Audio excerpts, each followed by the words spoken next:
திமுக கொடுத்த பொய்யான வாக்குறுதிகளை சுட்டிக்காட்டி இங்க ஒரு இஸ்லாமியர் திமுகவையும் திமுகவினரையும் முக்கியமா துணை முதலமைச்சர் திரு உதயநிதி ஸ்டாலின் அவர்களையும் பயங்கரமா கழி ஊத்தி காரி துப்பி வச்சிருக்காரு.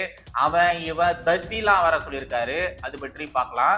அடுத்ததாக ஹிந்து தர்ம போராளி திரு எச் ராஜா அவர்கள் யார் அந்த மாசு படிந்த சேர்னு அண்ணா பல்கலைக்கழக மாணவி விவகாரம் குறித்து ஒரு திமுக அமைச்சருடைய பெயரை சூட்சமமா சுட்டி காட்டி பேசியிருக்காரு. அவர் பேசின அந்த ஒரு ஸ்பீச் இருக்கு இல்லையா, அது இப்போ பெரிய அளவுல பேசும் பொருளா மாறி இருக்கு.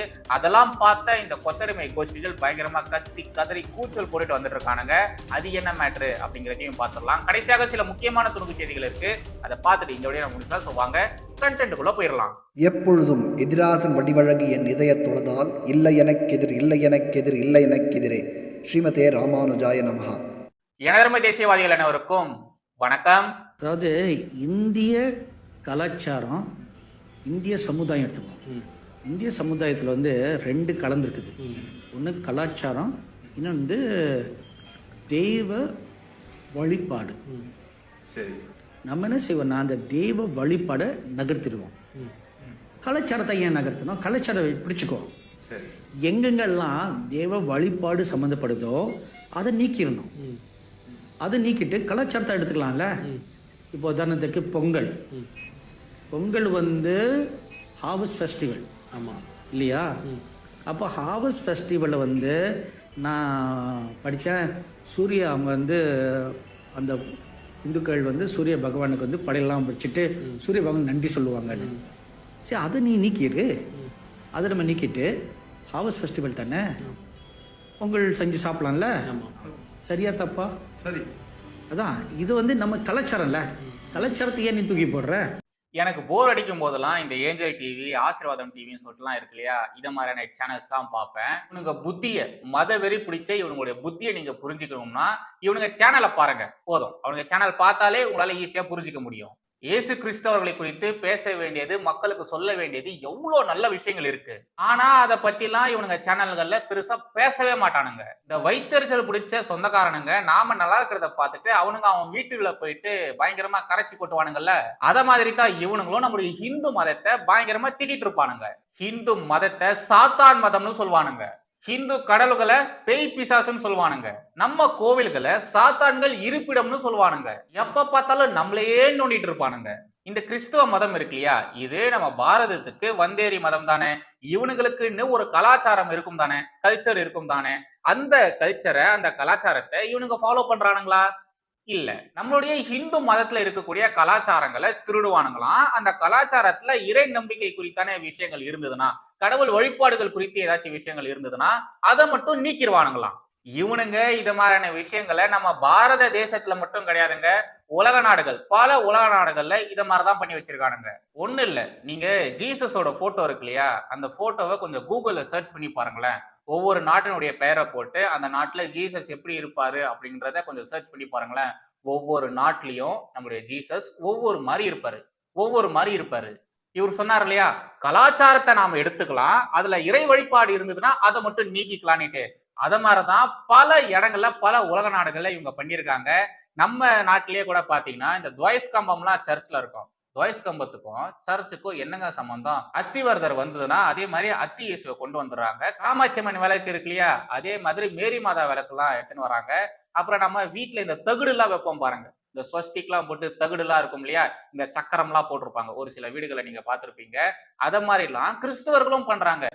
அதுக்கும் கிறிஸ்தவத்துக்கும் என்னங்க சம்பந்தம்? இவரே ஒத்துக்கினாரு பாத்தீங்களா, நாங்களாம் கலாச்சார திருடர்கள்னு இவரே ஒத்துக்கினாரு பாத்தீங்களா. இப்படிதாங்க திருவள்ளுவரை கிறிஸ்துவர்னு சொன்னாங்க. அவர் எழுதின திருக்குறளை கிறிஸ்துவ நூறுன்னு சொன்னாங்க. எவ்வளவு உருட்டுக்கள் உருட்டிருக்காங்க தெரியுமா? திருக்குறள்ல ஏகப்பட்ட ஹிந்து மத தெய்வங்களை குறித்தான விஷயங்கள்லாம் இருக்கு. ஆனா இவங்களுக்கு ஏத்த மாதிரி அது எல்லாத்தையுமே நீக்கிட்டாங்க. இவர் சொன்னார் இல்லையா, ஏதாச்சும் ஒரு கலாச்சாரத்தை நாம எடுத்துக்கிறோம்னா அதுல இறை நம்பிக்கை இருக்குன்னா அதை மட்டும் நீக்கிட்டு அந்த கலாச்சாரத்தை நாம எடுத்துக்கலாம்னுட்டு. அத மாதிரிதான் திருக்குறள்ல இருக்கக்கூடிய ஹிந்து மத குறிப்புகள் எல்லாத்தையுமே எடுத்துட்டு மத்தது எல்லாத்தையுமே இதெல்லாம் எங்களுடையது, இது கிறிஸ்தவ நூல் தான், அவர் கிறிஸ்துவர் தான் அப்படின்ற மாதிரி எல்லாம் உருட்ட ஆரம்பிச்சாங்க. சை, மனுஷங்களா நீங்களாம்? மனுஷங்களா நீங்களாம்? ரைட், நாம கண்டென்ட்டுக்கு வரலாம். திமுக கொடுத்த போலியான வாக்குறுதிகள் அதை எல்லாத்தையுமே சுட்டி காட்டி அடுக்கடுக்கான பல குற்றச்சாட்டுகளை வச்சு இங்க ஒரு இஸ்லாமியர் திமுகவினரை அப்புறம் துணை முதலமைச்சர் உதயநிதி ஸ்டாலின் அவர்களை பயங்கரமா திட்டிருக்காரு. கழுவி ஊத்தி காரி துப்பி வச்சிருக்காரு. ஃபர்ஸ்ட் அவர் பேசின அந்த ஒரு குட்டி கிளிப்பிங்க பாத்துருங்க. அதுக்கப்புறமா நாம நம்மளுடைய கருத்துக்களை பார்க்கலாம். திராவிட முன்னேற்ற கழகம் ஆட்சி வந்துச்சுன்னா 100% தமிழ்நாட்டில இருந்து நான் நீட் தேர்வை அடியோட ஒழிச்சு கட்டுவேன். ஒரு தத்தி ஒருத்தர் இருக்கிறான் பாருங்க, எதிர்கட்சியா இருக்கும் போது முதலமைச்சருக்கு பிறந்த தத்தி, அதாவது இன்னைக்கு துணை முதலமைச்சர் எலெக்ஷன் நேரத்தில் என்ன வாக்குறுதி கொடுத்தாங்கன்னா, நாங்க வந்த உடனே முதல் கையெழுத்து நீட்டை ஒழிப்போம். ஆனா இன்னைக்கு சட்டசபையில அவங்க அப்பா என்ன சொல்றாரு, நீட்டை எங்களால ஒழிக்க முடியாது, மத்திய அரசாங்கம் தான் ஒழிக்க முடியும். ஏன் வெங்காயம் அந்த நேரத்தில் உனக்கு தெரியாது, நீட்டை ஒழிக்க முடியாது. அப்ப மக்கள் மத்தியில எப்படி ஒரு பொய்யான ஒரு வாக்குறுதியை குத்தி இவங்க தேர்தலில் ஜெயிச்சிருக்கிறாங்கன்னு மக்கள் உணரணும். இன்னைக்கு இதை வச்சு ஒவ்வொரு பள்ளியிலையும் ஒவ்வொரு கல்லூரியிலையும் போயிட்டு மாணவர்களை எந்த அளவு இவங்க டார்ச்சர் பண்ணி கையெழுத்து இயக்கம் நடத்தினாங்க. எங்க போனா இவன் அந்த கையெழுத்து புத்து எங்க எத்தனை எந்த குப்பை தொட்டியில போட்டான் சார்? அது கையெழுத்து இல்ல சார், உணர்வு. நீட்டை நான் ஒழிச்சிருவேன், இதனால அனிதான்னு ஒரு பெண்ணு செத்துட்டான், அவளுக்காக நான் கொடை பிடிப்பேன், அவளுக்காக நான் போராட்டம் நடத்துவேன், அவளுக்காக நியாயம் தேடி தருவேன் சொல்லி பேசுற அந்த தத்திப்ப எங்க? நான் ஒரு விஷயத்தை மட்டும் கேட்கணும்னு நினைக்கிறேன் சார். இன்னைக்கு அனிதான் என்னன்னா அவங்களுக்கு ஒரு சீட்டு கடையில இறந்தாங்க சார். நான் அவங்களுடைய மரணத்துக்கு என் வருத்தத்தை தெரிவிக்கிறேன். ஏன் ஒண்ணு நான் சார், ஒரு ஆல்டர்னேட்டிவ் ஒண்ணு இருக்குது. நம்மளுக்கு கிடைச்ச குரூப் கிடைக்கலன்னா அடுத்த குரூப் கிடைக்கணும். இது பெற்றோருக்கு ஊக்கப்படுத்தணும். ஆனா இதை வச்சு இந்த புறம்போக்குங்களாம் மன்னிக்கணும். இவனுங்கெல்லாம் அரசியல் பண்ணிருக்கிறாங்களே, இவங்களை என்ன சார் சொல்றது? நான் ஒரு விஷயத்தை மட்டும் இந்த இடத்துல கேட்கணும்னு நினைக்கிறேன் சார். அதாவது உதயநிதி ஸ்டாலின் அவங்க கடவுள் மேல கூட இவங்க சத்தியம் பண்றாங்க. ஏன்னா கடவுள் இல்லைன்னு சொல்றவங்க தானே. இன்னைக்கு கடவுளையே கொச்சப்பட்டி பேசுறவங்க தான் இந்த திராவிடம். உதயநிதி அவங்க அம்மா தலைமையில வச்சு சத்தியம் பண்ணணும். இன்னைக்கு முதலமைச்சர் அவங்க பொண்டாட்டி தலைமையில வச்சு சத்தியம் பண்ணணும். கனிமொழி அவங்க குழந்தை மேல வச்சு சத்தியம் பண்ணணும். தயாநிதி அவங்க பையன் பசங்க மேல வச்சு சத்தியம் பண்ணணும். இன்னைக்கு நீட்டால எத்தனை பேர் செத்து இருக்கிறாங்க, இல்ல சாராயத்தால எத்தனை பேர் செத்து இருக்கிறாங்க, இல்ல டாஸ்மார்க்கால எத்தனை பேர் செத்து இருக்கிறாங்க, இல்ல கற்பழிப்பு அடிச்சு எத்தனை பேர் கொண்டு இருக்கிறாங்க. பார்க்க போனீங்கன்னா நீட்டோட இதுலதான் சார் அதிகமா உயிரை வந்திருப்பாங்க. நான் கேட்கிறேன், இன்னைக்கு டாஸ்மார்க் வேணாம், சாராயம் வேணாம், போதை வேணாம் போராடி இருக்கிறாங்க. நான் இங்க இருக்கிற எவனாவது, இல்ல இங்க இருக்கிற கூட்டணியில இருக்கிறவங்க எவனாவது போராடி இருக்கிறானா சார்? எப்படி ஏமாத்தி இருக்கிறானுங்க பாருங்க சார். நான் கேட்கிறேன், ஏன் சார் கூட்டணி கட்சிகள் எவனுமே போராடல? போராட்ட திருமாவளவன் அது எப்படி சார்? அது எப்படி கூட்டணி கட்சிகள் திமுகவிற்கு எதிராக போராடுவாங்க? திமுகவுக்கு எதிராக போராடினா அவங்களால அடுத்த எலெக்ஷன்ல நிக்க முடியுமா? அவங்களுக்கு யாராச்சும் சீட்டு கொடுப்பாங்களா? அவ்வளவு கோடிகள் செலவு பண்ணுவாங்களா? செலவு பண்றதுக்கு யாராச்சும் இருக்காங்களா? இல்லையே, யாருமே இல்லை. இந்த திமுக கூட இருக்கக்கூடிய அந்த கூட்டணி கட்சிகள் இருக்கு இல்லையா, அவங்களுக்கு வேற வழியே இல்லை. அவங்களால வேற ஒண்ணுமே பண்ண முடியாது. அவங்களுக்கு திமுக மட்டும்தான் இருக்கிற ஒரே ஒரு இடம். திமுகவை தவிர்த்து அவங்களுக்கு வேற கதியே இல்லை. அவங்க நிர்கதியா தான் இருப்பாங்க திமுக விட்டு வெளியே போயிட்டாங்கன்னா. அதனாலதான் திமுக சொல்லக்கூடிய எல்லா விஷயங்களுக்கும் அவங்க ஆமா சாமி போட்டுக்கிட்டு இருக்காங்க. இப்ப நீங்க பாத்திருப்பீங்க, கம்யூனிஸ்ட் கட்சிகள்லாம் பாத்தீங்கன்னா இப்ப ரீசெண்ட் டேஸா திமுகக்கு எதிராக எல்லாம் பேசுறாங்க. பட் அவங்க என்ன சொல்றாங்க கடைசியில, நாங்க என்ன ஆனாலும் திமுக கூட தான் இருப்போம், திமுக கூட தான் இருப்போம், திமுகவுக்கு தான் நாங்க ஆதரவு கொடுப்போம் அப்படின்ற மாதிரி சொல்றாங்க. இதுதான் ரியாலிட்டியே. திமுக கூட்டணியில இருக்கக்கூடிய அந்த கட்சிகள் யாருமே திமுகவை விட்டே கொடுக்க மாட்டாங்க. பேசுற மாதிரி பேசுவாங்க, திமுகக்கு எதிராக பேசுற மாதிரி பேசுவாங்க. ஆனா திமுகக்கு எதிராக அவங்க களத்துல நிக்க மாட்டாங்க, நிக்கவே மாட்டாங்க. அப்புறம் இவர் சொல்லியிருந்தார் இல்லையா, இவங்க இது வரைக்கும் இந்த டாஸ்மாக்கு எதிராக போராடி இருக்காங்களா, டாஸ்மாக மூடுவோம்லாம் சொல்லியிருக்காங்களான்னுட்டு சொல்லியிருக்காங்க. பட் போராடினதெல்லாம் கிடையாது. இந்த எலெக்ஷனுக்கு முன்னாடி கனிமொழி அம்மையார் பாத்தீங்கன்னா, இந்தியாவிலேயே அதிகமான இளம் விதவைகள் இருக்கிற மாநிலமாக தமிழகம் இருக்கு, அதுக்கு காரணம் இந்த டாஸ்மாக் தான். நாங்க ஆட்சிக்கு வந்தோம்னா இந்த சாராய கடைகளை மட்டும் கிடையாது, சாராய ஆலைகளையும் மூடுவோம், எங்க கட்சிக்காரங்க அதை நடத்தி இருந்தாலும் அதை நாங்க மூடுவோம் அப்படின்ற மாதிரி சொல்லியிருந்தாங்க. ஆட்சிக்கு வந்ததுக்கு அப்புறமா மீடியாக்கள் இது மாதிரியான கேள்விகள் கேட்கும் போது, நாங்க அப்படிலாம் சொல்லவே இல்லையே, யார் அப்படி சொன்னாங்க, நாங்க மூடுவோம்லாம் சொல்லவே இல்லையே அப்படின்ற மாதிரி அப்படியே பிளேட்டை மாத்தி பேசினாங்க. எல்லாமே ஆன்லைன்ல இருக்கு, யூடியூப்ல இருக்கு, எல்லா தளங்களும் இருக்கு. வேணும்னா நீங்களே தேடி பார்த்துக்கோங்க. அடுத்து, அண்ணா பல்கலைக்கழக மாணவி விவகாரம் எவ்வளவு மோசமானது அப்படின்றது எல்லாருக்குமே நல்லாவே தெரியும். என்னதான் அதுல திமுகவை சேர்ந்த ஞானசேகரன் கைது பண்ணதுக்கு அப்புறமாவும் இன்னமும் அந்த சர்ச்சையானது முடியவே இல்லை.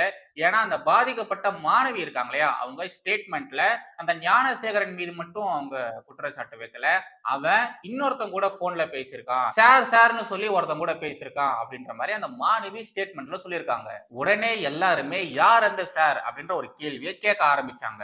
இந்த விவகாரத்தை விசாரிக்கிறதுக்குன்னு ஒரு ஸ்பெஷல் டீம் ஒன்னு ஃபார்ம் பண்ணியிருந்தாங்க. அந்த டீம் கிட்ட அந்த மாணவி எல்லா விஷயத்தையும் ரொம்ப தெளிவாவே சொல்லியிருந்தாங்க. அந்த டீம் ஆனது அதுக்கப்புறமா ஒரு ஸ்டேட்மெண்ட் ஒன்று கொடுத்திருந்தாங்க. இந்த விவகாரத்துல ஞானசேகரன் மட்டும் கிடையாது, இன்னொருத்தனும் இருக்கான், இன்னொருத்தனும் இதுல சம்பந்தப்பட்டிருக்கான் அப்படின்ற மாதிரி அந்த டீமும் ஒரு ஸ்டேட்மெண்ட் கொடுத்திருந்தாங்க. அவங்களும் இது மாதிரி ஒரு விஷயத்த சொன்னதுக்கு அப்புறமா யார் அந்த சார் அப்படின்ற இந்த ஒரு விஷயம் இருக்கு இல்லையா, இது பயங்கரமா வைரலா போச்சு. அதுக்கப்புறமா நம்முடைய தமிழக காவல்துறை இதெல்லாம் தவறு, இதெல்லாம் வதந்தி, இதுல அந்த ஞானசேகரன் மட்டும்தான் சம்பந்தப்பட்டிருக்கான், வேற ஒரு சார்னு யாரும் கிடையாதுன்னு சொல்லியிருந்தாங்க. இந்த விவகாரத்துல இது மாதிரி ஏகப்பட்ட முரண்பாடான கருத்துக்கள், அவங்க ஒரு விஷயத்த சொல்லுவாங்க, இவங்க ஒரு விஷயத்த சொல்லுவாங்க, அவங்க சொன்னதை இவங்க மறுத்து பேசுவாங்க சொல்லிட்டு ஏகப்பட்ட முரண்பாடான கருத்துக்கள் இப்போ வரைக்கும் வந்துட்டேதான் இருக்கு. இந்த ஞானசேகரன் இருக்கான் பாத்தீங்களா, அவன் திமுக காரனே இல்ல அப்படின்ற மாதிரிலாம் சொல்லிட்டு இருந்தாங்க. ஆனா அந்த ஞானசேகரன், பாலியல் குற்றவாளி ஞானசேகரன் திமுக மேடைகள்ல, திமுகவுடைய பிரச்சாரங்கள்ல பல திமுக தலைவர்கள் கூட இருக்கக்கூடிய புகைப்படங்கள், வீடியோஸ் எல்லாம் இப்போ வரைக்கும் வந்துட்டு தான் இருக்கு. அண்ட் ஆல்சோ சிசிடிவி ஃபுட்டேஜஸ் கூட இருக்கு. பட் இந்த ஊடக பொறுக்கிகள், தற்கொலை ஊபிஸ்கள் முரட்டுத்தனமான முட்டுகளை கொடுத்துட்டு வரானுங்க. கொஞ்சம் கூட வெக்கமே இல்லாம பாதிக்கப்பட்ட அந்த பெண் மீது குற்றச்சாட்டுகளை அடுக்கி வைக்கிறாங்க. திமுகவின் மூத்த தலைவர் திரு RS பாரதி இருக்காரு இல்லையா, அவரு இந்த ஞானசேகரன் திமுக காரன் தான் அப்படின்ற மாதிரி சொல்லியிருக்காரு. கட்சிக்குள்ள நாங்க டிஸ்கஸ் பண்ணி அவனை நீக்கிறது குறித்து பேசுவோம் அப்படின்ற மாதிரி அவர் சொல்லியிருந்தாரு. ஆனா சட்டப்பேரவையில நம்முடைய முதலமைச்சர் திரு ஸ்டாலின் அவர்கள் என்ன சொல்லியிருந்தாரு, அவன் திமுக காரெல்லாம் கிடையாது, அந்த ஞானசேகரன் திமுக காரெல்லாம் கிடையாது, திமுகவுடைய அபிமானிதான் சொல்லியிருந்தாரு. இதை பத்தி எல்லாம் ஒரு பிரஸ் மீட்ல நம்முடைய ஹிந்து தர்ம போராளி எச் ராஜா அவர்கள் கிட்ட நம்முடைய ஊடகவாதிகள் கேள்வி கேட்டிருந்தாங்க. அதுக்கு எச் ராஜா அவர்கள் என்ன சொல்லியிருக்காரு அப்படின்றத பாருங்க. அந்த மாசு படிந்த சார் யார்? அந்த மாசு படிந்த சார் யாருன்னு மக்களுக்கு தெரியணும். இதில் ஞானசேகரன் ஒருவர் தான் குற்றவாளின்னு how did you conclude? ஒரு போலீஸ் ஆபீசர் எப்படி அதை செய்ய முடியும்? ஆகவே வரம்பு மீறி திராவிட முன்னேற்ற கழகத்தினுடைய கரவேட்டி கட்டாத உறுப்பினர் மாதிரியா கமிஷனர் செயல்பட்டு இருப்பது பல சந்தேகங்களை ஏற்படுத்துகிறது. ஏனென்றால் அந்த FIRல அந்த பெண் என்ன கொடுத்திருக்காங்க, என்னோடு இருக்கும் பொழுது அந்த ஞானசேகர் தொலைபேசியில ஒருத்தரோடு பேசினார். பேசினது மட்டும் இல்ல, அந்த சார் சொல்றது மாதிரியா நீ அவர்கிட்ட நடந்துக்கணும்னு எங்கிட்ட வற்புறுத்தினார். இப்ப நான் கேட்கறது, அந்த மாசு படிந்த சார் யார்? அந்த மாசு படிந்த சார் யாருன்னு மக்களுக்கு தெரியணும், அதை வெளியிடணும். மாசு படிந்த சார் யார், மாசு படிந்த சார் யாரு அப்படின்ற மாதிரி திமுகல இருக்கக்கூடிய ஒரு அமைச்சருடைய பெயரை சுட்டி காட்டி மறைமுகமா, இந்த இலைமறை காய்மறை சொல்லி ஏதோ சொல்லுவாங்க இல்லையா, அது மாதிரி சூசகமா ஒருத்தர் பெயரை, ஒரு அமைச்சர் பெயரை எச் ராஜா அவர்கள் சொல்றாரு. எச் ராஜா அவர்கள் சொல்ற இந்த துவனி இருக்கு இல்லையா, அதுலயே நம்மளால கண்டுபிடிக்கலாம் அவரு மாசுன்னு சொல்றது யார அப்படின்ட்டு. இத பார்த்துட்டுதான் இந்த ஊபிஸ்கள் சோசியல் மீடியால தறிக்கிட்டு திரிகிற இந்த தற்கொலை ஊபிஸ்கள் கதறாங்க. இத்தனைக்கும் எச் ராஜா அவர்கள் குறிப்பிட்டு யாருன்னே சொல்லல, அவரு மாசு படிந்த அப்படின்ற மாதிரிதான் சொல்றாரு. யாருக்கு புரியுதோ இல்லையோ, ஊபிஸ்களுக்கு புரிஞ்சிச்சு போல உடனே பயங்கரமா கதற ஆரம்பிச்சிட்டானுங்க. அண்ணா பல்கலைக்கழகத்துல இது மாதிரி மோசமான ஒரு விஷயம் நடந்திருக்கு, அந்த மாணவிக்கு அவ்வளவு பெரிய கொடூரம் நடந்திருக்கு, அதை பத்தி எல்லாம் பெருசா பேசுறது இல்ல. யார் அதை பத்தி பேசுறாங்களோ அவங்கள தாக்கி பேசுறது. இந்த ஊபிஸ்கள் இப்படிதான் பண்ணிட்டு வந்துட்டு இருக்காங்க. அந்த பொண்ணுக்கு அவ்வளவு பெரிய கொடூரம் நடந்திருக்கு, அதை பத்தி பேசுங்கடானா நாங்க அந்த விவகாரம் குறித்து எல்லாம் பேச மாட்டோம். அந்த விவகாரத்தை பேசும்போது யாரெல்லாம் திமுகவை சாடி பேசுறீங்களோ அவங்களுக்கு எதிராகத்தான் நாங்க பேசுவோம்னு சொல்லி கங்கணம் கட்டிட்டு சுத்துறானுங்க. அந்த பெண்ணுக்கு நடந்த மாதிரி இந்த ஊபிஸ்கள் வீட்டுல பெண்களுக்கு நடந்திருந்ததுன்னா இந்த ஊபிஸ்கள் இப்படிதான் பேசுவானுங்களா? இப்படிதான் முரட்டுத்தனமா முட்டு கொடுத்துட்டு இருப்பானுங்களா? தெரியாது. முட்டு கொடுத்தாலும் கொடுப்பானுங்க. ரைட். கடைசியாக சில முக்கியமான துணுக்கு செய்திகள் இருக்கு, அதை பார்த்துட்டு இதோட நம்ம முடிச்சலாம். ஃபர்ஸ்ட் இத பாருங்க. ராஜ்பவன் ஊழியர்களுக்கு எச்சரிக்கை. ஆளுநர் RN ரவியின் சட்டவிரோத செயல்களுக்கு ராஜ்பவனில் உள்ள அரசு ஊழியர்கள் உதவுவதை கண்டு வியப்படைகிறேன். ராஜ்பவன் ஊழியர்களை பணியமர்த்துவது தமிழ்நாடு அரசு. எனவே அந்த அரசின் கொள்கைகளை விமர்சிப்பதன் மூலம் நடைமுறையில் உள்ள நடத்தை விதிகளின்படி ஒரு அரசு ஊழியரை பணி நீக்கம் செய்வதற்கான சாத்தியக்கூறுகள் உள்ளது என்பதை அவர்களுக்கு நினைவூட்ட விரும்புகிறேன். ராஜ்பவன் ஊழியர்களுக்கு வில்சன் எம்பி எச்சரிக்கை. என்ன சொல்றதுன்னு சத்தியமா தெரியல. அடுத்ததாக சோசியல் மீடியால வைரலா போயிட்டு இருக்கக்கூடிய ஒரு போட்டோவை காட்டுறேன். இதுல ஒவ்வொரு திராவிட தலைவர்கள் கிட்ட திராவிடம்னா என்னன்னு கேட்கும்போது அவங்க ஒரு எக்ஸ்பிளனேஷன் கொடுத்திருப்பாங்க இல்லையா, அது குறித்து போட்டிருக்காங்க பாருங்க. திராவிடம் என்பது இனம் அப்படின்னுட்டு ஆசிரியர் கி வீரமணி அவர்கள் சொல்லியிருக்காரு. தமிழ் திரிந்து தான் திராவிடம் ஆனது அப்படின்ற மாதிரி கருணாநிதி அவர்கள் சொல்லியிருக்காரு. தமிழர்கள் தான் திராவிடர்கள் அப்படின்ற மாதிரி சுபவி அவர்கள் சொல்லியிருக்காரு. திராவிடம் என்பது ஆரிய எதிர்ப்பு அப்படின்ற மாதிரி கொளத்தூர் மணி அவர்கள் சொல்லியிருக்காரு. திட்டங்கள் தான் திராவிடம் அப்படின்ற மாதிரி முதலமைச்சர் மு.க. ஸ்டாலின் அவர்கள் சொல்லியிருக்காரு. திராவிடம் என்பது வாழ்வியல் அப்படின்ற மாதிரி திமுக எம்பி கனிமொழி அவர்கள் சொல்லியிருக்காங்க. திராவிடம்னா என்ன எனக்கு உண்மையாலேயே தெரியல. ஆனா திராவிடத்தை உயிர் மூச்சா நேசிக்கக்கூடியவர்கள் ஒவ்வொருத்தவங்களும் ஒவ்வொரு மாதிரி பேசியிருக்காங்க. இதெல்லாம் பார்த்ததுக்கு அப்புறம் மக்களுக்கு இன்னும் குழப்பம்தான் வரும். திராவிடம்னா என்னப்பா அப்படின்ற மாதிரி மக்களே கேள்வி கேட்க ஆரம்பிப்பாங்க. ஏன்னா ஒருத்தர் இனம்னு சொல்றாரு, ஒருத்தர் மொழின்னு சொல்றாரு, ஒருத்தர் உணர்வுன்னு சொல்றாரு, ஒருத்தர் எதிர்ப்புன்னு சொல்றாரு, இன்னொருத்தர் திட்டங்கள் தான் சொல்றாரு, இன்னொருத்தவங்க வாழ்வியல் முறைன்னு சொல்றாங்க. கடைசியாக இத பாருங்க. நீட் விலக்கு தர மறுக்கும் ஒன்றிய அரசை விமர்சிக்காமல் விலக்கு கேட்டு போராடும் மாநில அரசை விமர்சிப்பது என்பது பாலியல் வன்கொடுமை வழக்கில் 10 மணிக்கு மேல் அந்த பெண் ஏன் வெளியே சென்றாள் என்ற விமர்சனத்திற்கு ஒப்பானது. நம்முடைய சீப்பு செந்தில் இப்படி ஒரு கருத்தை சொல்லியிருக்காரு. ஒண்ணு இல்லைங்க, நம்முடைய முதலமைச்சர் இது மாதிரி நீட்ல எங்களால ரத்து பண்ண முடியாது, அந்த அதிகாரம் மத்திய அரசுக்கு மட்டும்தான் இருக்குன்னு சொல்லியிருந்தார் இல்லையா, அதை விமர்சனம் பண்ணி விஜய் அவர்கள் திமுகவிற்கு எதிராக ஒரு பெரிய ரைட்டப் ஒண்ணு எழுதியிருந்தாரு. எப்பவும் போல அறிக்கை ஒண்ணு வெளியிட்டிருந்தாரு. அதுக்கு நம்முடைய சீப்பு செந்தில் இத மாதிரி ஒரு கவுண்டர் கொடுத்திருக்காரு. பாலியல் வன்கொடுமை வழக்கில் 10 மணிக்கு மேல் அந்த பெண் ஏன் வெளியில் சென்றாள் என்ற விமர்சனத்திற்கு ஒப்பானது அப்படின்ற மாதிரி கமெண்ட் கொடுத்திருக்காரு இல்லையா. ஆக்சுவலா அத மாதிரியான ஒரு கமெண்ட் கொடுத்ததே திமுக காரர் தான். சீப்பு செந்தில் அவர்களே, நீங்க சொன்ன அந்த ஒரு விஷயத்த பண்ணதே திமுக காரர் தான். அவருக்கு எதிராக நீங்க ஏதாச்சும் பேசுனீங்களா? இத மாதிரி ஏதாச்சும் கவுண்டர் கொடுத்தீங்களா? இல்லையே. ஜிங்செக் தானே போட்டுட்டு வரீங்க, இப்போ வரைக்கும் ஜால்ரா தானே போடுறீங்க. திருந்த மாட்டானுங்க. இந்த சீப்பு செந்தில் மாதிரியான ஆட்கள் திருந்தவே மாட்டானுங்க. சொல்லதாங்க சின்னக்கான கண்டென்ட். மறுபடியும் அடுத்த ஒரு சிந்தனை இருக்கும். ஜெய் ஹிந்த், வந்தே மாதரம்.